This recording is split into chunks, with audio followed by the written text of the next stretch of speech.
Karine Tessandier, bonjour. Bonjour. Ça nous fait plaisir de... Mais moi aussi, croyez-moi.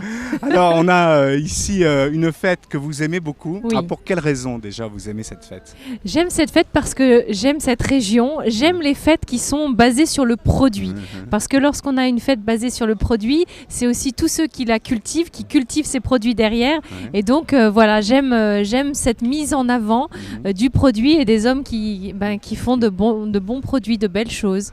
Alors vous êtes passionné de cuisine, bien sûr, avec le métier que vous faites. Alors comment c'est venu cette idée pour vous, un jour de dire je vais animer des émissions autour de l'art culinaire? Alors je dirais que l'animation est venue avant le thème de la cuisine, puisque moi, si vous voulez, j'ai fait des études de communication. J'ai fait un mémoire de fin d'études sur le métier d'animateur télé. Marie-Ange Nardi était ma marraine de mémoire. À l'époque, elle avait accepté.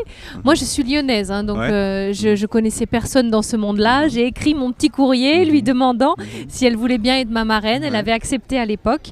Et j'ai toujours orienté mes stages lors de mes études dans les médias, que ce soit radio, télé ou presse écrite.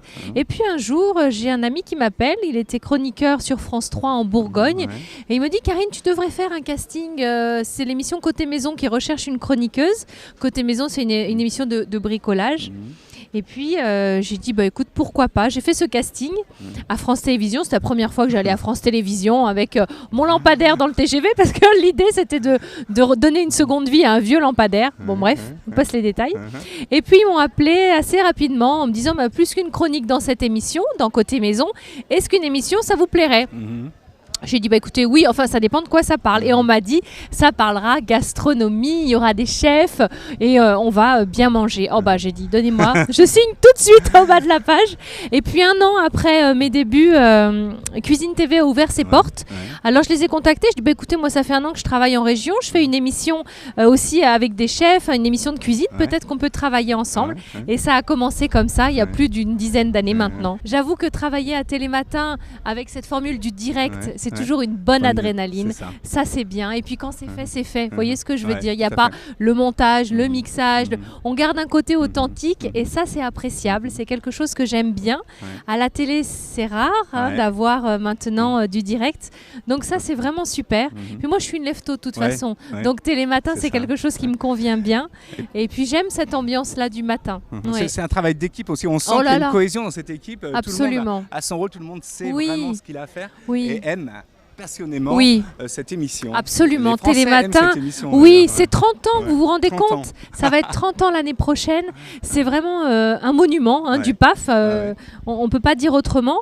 Et puis, effectivement, c'est bien rodé, bien huilé. On a William qui est à la tête de tout ça, William Lémergie, qui a l'œil à tout. Je peux vous dire que vraiment tout lui passe par les mains. Et c'est chouette, c'est pour ça, je pense que ça dure, parce qu'il y a énormément de travail derrière.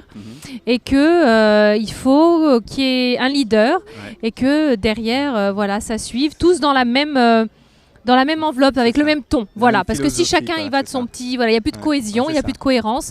Là, c'est un vrai plaisir. On va revenir à Etolier. Alors, Etolier, c'est très affectif pour vous. Les gens vous adorent ici. On parle de vous. Tout de suite, les gens se retournent, ils viennent vous voir, ils vous demandent des signatures. C'est ça que vous aimez, c'est la proximité avec les gens. Mais oui, parce qu'en fin de compte, on est toujours dans cette petite boîte-là, rectangulaire, alors plus ou moins grande, plus ou moins plate maintenant.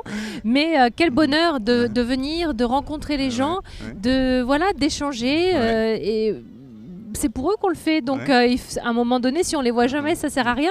Alors moi, je suis toujours contente de savoir que on a aidé à réaliser un repas de famille, un repas de Noël, ou qu'on a donné des idées, ou on est là pour ça, donc c'est génial. Même s'il y a une petite idée qui est passée, qui est restée, c'est super.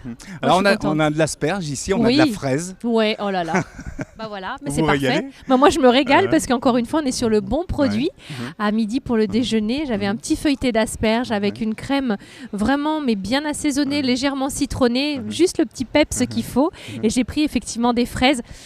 J'ai dû dire sans chantilly, sans sucre, ça m'a fendu le cœur, mais bon, je savais que j'allais goûter à tout toute la journée.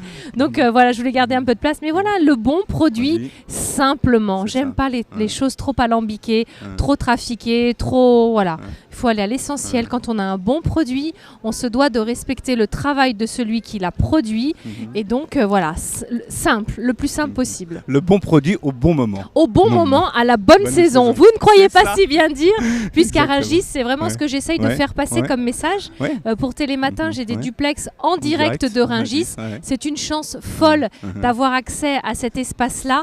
Et à Rungis, on essaye de replacer les produits dans la saison. Il y a une saisonnalité pour tout, que ce soit les fruits et les légumes, ça on le sait, mais aussi pour la viande, mais aussi pour les fromages. Et c'est important d'essayer de redonner cette information-là au public, parce qu'aujourd'hui, on trouve un petit peu de tout le temps, et on perd cette notion-là. Et à Rungis, en ce moment, on a de l'asperge? Oui, on a de l'asperge, bien sûr qu'on a de l'asperge. On a de l'asperge, on a des fraises, enfin, on a tout ce qu'on retrouve ici, parce que voilà, on est ancré dans la saison. Voilà, c'est ce que j'aime, on a les pieds dans la terre. Ici, alors vous allez participer ici et animer une émission, ça va... Écoutez, oui, je vais faire une petite démonstration de cuisine, là, tantôt. Voilà. Alors moi, il faut dire, je ne suis pas chef, hein. Donc ça va être une démonstration facile.